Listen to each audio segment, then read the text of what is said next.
Los circuitos eléctricos en serie son aquellos donde todos sus elementos están conectados en forma de cadena, es decir, donde termina un elemento, inicia el siguiente y así sucesivamente hasta que completan cerrar todo el circuito. Es importante tener en cuenta que los diagramas de un circuito pueden variar dependiendo al criterio de la persona o como le guste. Aquí podemos poner las tres resistencias separadas en cada lado de este cuadrilátero o cuadrado parece, y en esta especie de rectángulo se pusieron las tres resistencias en un solo lado, pero al final es el mismo circuito, ya que están tres resistencias conectadas en serie, es decir, donde termina la resistencia 2, inicia la resistencia siguiente y así sucesivamente. Hay que tenerlo esto muy en cuenta, los diagramas pueden variar, sin embargo es el mismo circuito. Los circuitos en serie tienen tres características. La primera, relacionada a la corriente o intensidad del circuito. Se observa que pasa la corriente total por todos los elementos y si tenemos una resistencia 1, vamos a nombrar a corriente 1 a la intensidad que se mantiene en esta resistencia y corriente 2 a la que esté en la resistencia 2 y así sucesivamente. Entonces, si se conoce una corriente total del circuito, estamos seguros en un circuito en serie que va a ser igual al valor de la corriente que pasa por la resistencia 1, por la corriente que pasa en la resistencia 2 y por la corriente que pasa en una resistencia 3, y si hubiera más resistencias serían iguales. Segunda característica es los voltajes. El voltaje se divide por la cantidad de resistencias que hay en el circuito. Es decir, el voltaje total va a ser igual a la suma individual de todos los voltajes que se mantienen en las resistencias del circuito. Si aquí tenemos tres resistencias, hay que sumar los voltajes en dichas resistencias y será igual al voltaje total. Si tuviéramos más resistencias, hay que sumar todos sus voltajes. Y característica número 3 es la resistencia total del circuito, que es equivalente a sumar las resistencias individuales que hay. En este caso, si hay una resistencia 1, una resistencia 2 y una resistencia 3, se suman y es igual a la resistencia total. Si hubiera más resistencias, simplemente hay que agregarlas a la suma.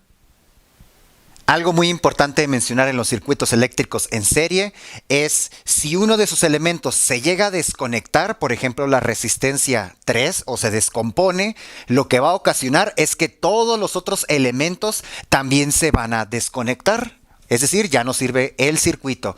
Esto pasaba o pasa en algunos foquitos de árboles de Navidad, en los cuales un foquito OLED se descompone y todos se apagan. Eso significa que estaban conectados en serie. Resolver el siguiente circuito eléctrico, que se observa que es en serie porque sus elementos están conectados en forma de cadena, y esto significa que hay que encontrar las resistencias, corrientes y voltajes que hagan falta. Para esto debemos de apoyarnos de la ley de Ohm, la cual voy a representar en este triangulito. Aquí tenemos el triangulito. Para recordar cómo va, yo siempre, o así me lo enseñaron, como viva la reina Isabel. Y así podemos ordenar las variables de voltaje, resistencia y corriente. En un circuito en serie se recomienda empezar por la resistencia total, que es simplemente sumar todas las resistencias. En este caso, 10 ohms más 8 ohms más 12 ohms. En este caso, la suma da 30 ohms. Y también de manera gráfica podríamos decir que el circuito se puede representar como un voltaje y una sola resistencia equivalente del circuito, en este caso de 30 ohms.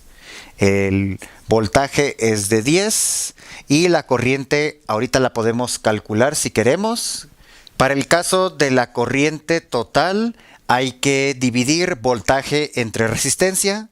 Así que voltaje total entre resistencia total. El voltaje total son 10 volts y la resistencia total son 30 ohms. Dividiendo 10 entre 30 nos va a quedar un tercio si simplificamos la fracción. Las unidades son amperes, así lo podemos dejar, o hacer su equivalente en decimal, que es .33 progresivo. de ampere. Y este resultado entonces sería la corriente que estamos buscando y total es equivalente a 1/3 de ampere o 0.33 ampere. Ahora hay que enfocarnos a los valores que hagan falta en cada resistencia.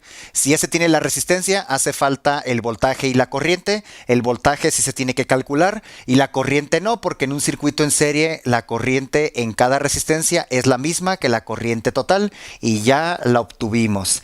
Así que enfocándonos al voltaje 1, usando ley de Ohm, hay que multiplicar resistencia por corriente. En este caso, resistencia 1 por corriente 1. Así que sustituyendo, la resistencia 1 es igual a 10 ohms y la corriente es igual a la total, que en decimal es más sencillo, 0.33 ampere. Multiplicando esto se va a obtener 3.3 aproximadamente volts. Vamos con el voltaje 2, sería resistencia 2 por corriente 2.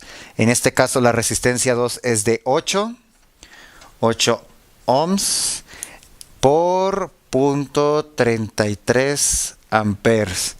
Haciendo esto aproximadamente sale, porque no anotamos todos los decimales, a 8 entre 3 serían 2.66 volts. Y finalmente el voltaje 3 es igual a resistencia 3 por corriente 3. Tenemos que la resistencia 3 es de 12 ohms por una corriente de 0.33 amperes, que esto es igual a 12 entre 3, que sería por 12 por 1/3. Esto es 4. Aproximadamente nos va a dar 4 volts. Y para comprobar que se obtuvieron bien los voltajes individuales, el voltaje total entonces debe ser igual a la suma del voltaje 1, voltaje 2 y voltaje 3. En este caso, al hacer la suma, sí se obtiene un resultado aproximado a 10, que es 9.99 volts. Debido a que se utilizaron decimales y no fracciones, existe este pequeño error comparado con el voltaje total. Pero al final es lo mismo, son 10. Y en conclusión, se llegó a los siguientes resultados, ya sea de manera general o por resistencia en el circuito en serie.